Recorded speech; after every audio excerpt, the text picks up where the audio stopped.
Emma and I are sitting out here on the porch of our property, and we have to talk to you about why it is so important. As we educate about finance in general, we have to talk about why it is so important that you have to buy real estate, especially your first house. Okay, so I'm going to give you my example, some of my life stories, and how this plays out. Okay, so let's go a simple one. 2016, I buy a house that I had been renting. Okay, so I rented this house. I want to say I rented it in 2009. Let's say that was the time frame, and paid $1,700 a month rent. Seemed like very high at the time. Well, later on down the road, 2016 comes around. I buy the house for $407,000. A few years later, in 2021, I sell the house for $750,000. Okay, so my mortgage payment was about the same that I was paying for rent, but because I bought the house, I walked away, 5 years later, with $350,000.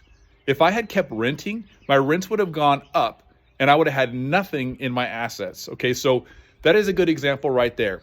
Now, flashback even further, 1999, I go out and I rent my first apartment with now my wife. I paid $1,100 a month in Southern California for this rent. And my friends were telling me, you would probably remember this if you're watching this, that I'm crazy. That is insane. How could you pay $1,100 to rent an apartment? That same apartment rents for almost $3,000. Okay, so rents go up. Rents appreciate. Rents go up almost every year. Matter of fact, in many markets, especially in Florida, the Miami market, rents are going up faster than house price mortgage payments are. So, you can't get away from inflation, my favorite, or should say most unfavorite word. You can't get away from that, but you can buy inflation adjusted assets. And the very first inflation adjusted asset that you have to own is your home, because you're going to pay to live somewhere, and you can either ride that appreciation up, or you can just ride rents up and have nothing in your pocket when you walk out of that house. So you have to buy your first house. Now, house prices go up, house prices go down. So you're going to say, Brent, house prices are too high right now. They're going to come down. I've experienced that in my life. I owned a home that I bought. It went way up in value, went way down in value. I saw literally $500,000 variance in the cost of the home that I owned at that time. So, well, what about that? Well, here's the thing. Look, you have to buy a house at some point, because right now you're renting, and if you're probably renting for the same payment that you could own a home for. Now, that house could drop off a cliff next year. It could go from $300,000 to $150,000. But if you stay in there for a while, if you're going to stay in that house long term, it will go up. Okay, talk to your parents, talk to your grandparents, ask them how much the house price was of the first house that they bought. They're going to tell you something like $27,000.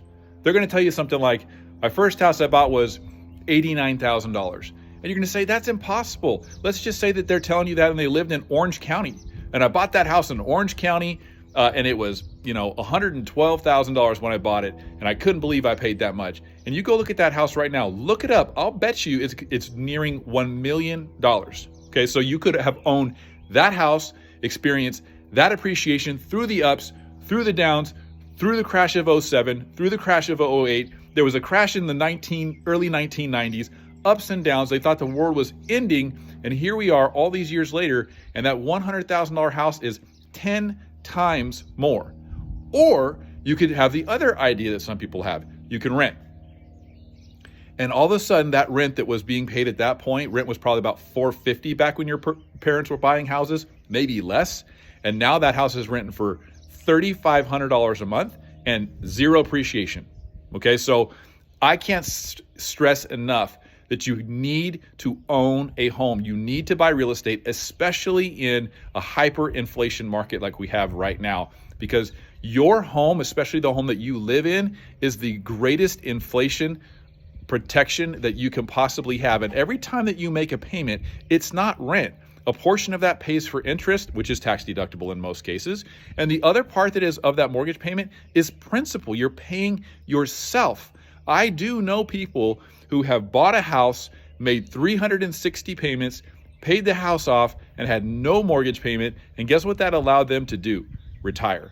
You will not be able to retire if you are still paying rent when you are 55, 65, 75 years old, because it will always go up unless you are making a ton of money and putting huge money into the market or something like that. But the average everyday person, what they really need to be is in a position where the income that comes in, so the passive income that comes in is more than their expenses. That's going to be really tough to do if you're still making a huge rent payment or even a large mortgage payment. So you need to get started, buy a house. That is the point. Make sure that you take the opportunity to look around. Ask me if you have any questions about how that all works. I'd be happy to help. Make sure that you like this post and share it. People need to start learning how they need to be handling their money.